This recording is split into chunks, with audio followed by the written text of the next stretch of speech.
మీరు వింటుంది నిజమే. అక్కడ పరీక్షలంటే పైసలే. ఒక్కో విధానానికి ఒక్కో రేటు. కాసులిచ్చుకో పరీక్ష రాసుకో అనే తరహాలో వ్యవహారం సాగిపోతోంది. ఆంధ్ర యూనివర్సిటీ దూర విద్యను కొన్ని కాలేజీలు కాసుల కక్కుర్తితో అంగడి సరుకులా మార్చేస్తున్నారన్న ఆరోపణలు వినిపిస్తున్నాయి.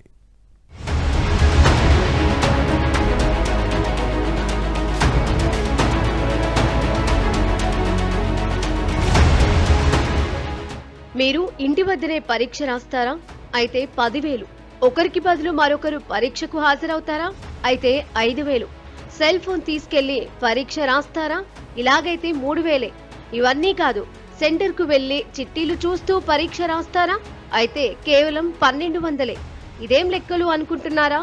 అవును, ఈ లెక్కలే ఆంధ్ర యూనివర్సిటీ దూర విద్య పరీక్షల్లో జోరుగా మాస్ కాపీయింగ్ ఇప్పుడు నెట్టింట వైరల్ అవుతోంది.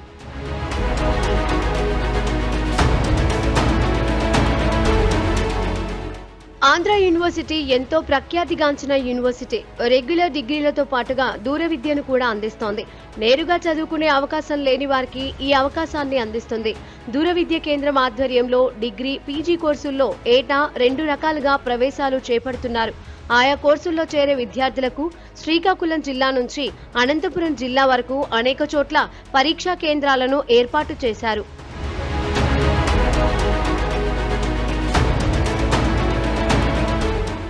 క్యాలెండర్ ఇయర్ అడ్మిషన్లో భాగంగా వివిధ కోర్సుల్లో చేరిన 9,000 మంది డిగ్రీ, పీజీ విద్యార్థులకు గత నెల 28 నుంచి ఈ నెల 7వ తేదీ వరకు సెమిస్టర్ సప్లిమెంటరీ పరీక్షలు జరుగుతున్నాయి.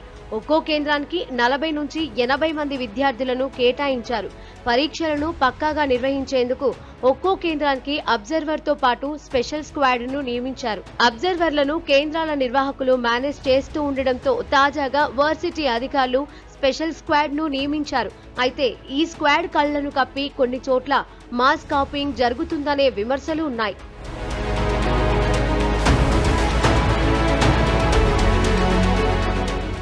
అందుకు ఉదాహరణగా విజయనగరం జిల్లా కొత్తవలసలో జరిగిన పరీక్షలే. ఉదయం 9 నుంచి 12 గంటల వరకు, మధ్యాహ్నం 2 నుంచి సాయంత్రం 5 గంటల వరకు పరీక్షలు యథావిధిగా నిర్వహించారు. ఇక్కడ వరకు బాగానే ఉన్నా మళ్లీ సాయంత్రానికి అదే అభ్యర్థులను 6 దాటిన తర్వాత పిలిచి ఏకంగా పుస్తకాలు, మొబైల్స్ ద్వారా పరీక్షలు రాయించారు. ఆ ఫోటోలు, వీడియోలు బయటకు వచ్చాయి.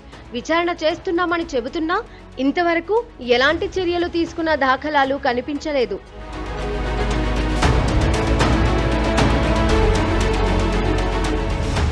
ఇవే కాకుండా గజపతి నగరం, ఎస్కోట, సబ్బవరం, తాడేపల్లిగూడెం, పాయకరావుపేట, నర్సీపట్నం ప్రాంతాల్లోని కొన్ని పరీక్షా కేంద్రాలపై పెద్ద ఎత్తున ఇలాంటి ఆరోపణలు వస్తున్నాయి.